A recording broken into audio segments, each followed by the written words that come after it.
Welcome to a new video from the Parts channel. Well, I'm going to make a short video but I find it very interesting, answering several questions that you have left me. In relation to a video I made about if you have an engine with injectors pump. Be careful with this. In that video you could see how the oil had mixed with the diesel. In the description of the video I already told you that it was due to a failure of the injector joints. Several people have asked me which gasket is the one that usually fails. Well, I'm going to explain it to you. This is a pump injector, it has 3 gaskets. Pay attention, this bottom gasket is so that the diesel does not go directly down into the cylinder. Then we have another gasket. This is a gasket 2, these are high pressure, so that the diesel does not rise directly upwards.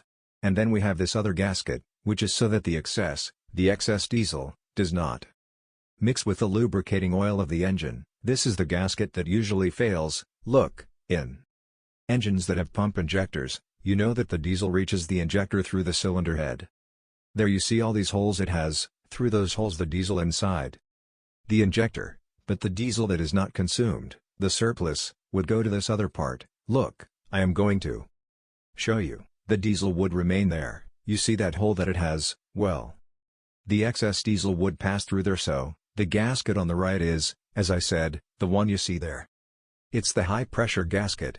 But here, as I said, the problem is the gasket on the left. That's the one that most often fails, and when that gasket fails, what happens is that the excess diesel rises upwards and then mixes with the engine lubrication oil, and this is what caused this problem in the engine. Those problems, that it mixes the diesel with the engine lubrication oil, can be caused to a greater extent by this gasket, but it can also be caused by a crack inside the cylinder head, and it can also be caused by a failure in the tandem pump. In this case, it was a problem with one of these meetings. Well, here you have this short video. If it has been useful to you, then do not forget to give a like and subscribe to the channel.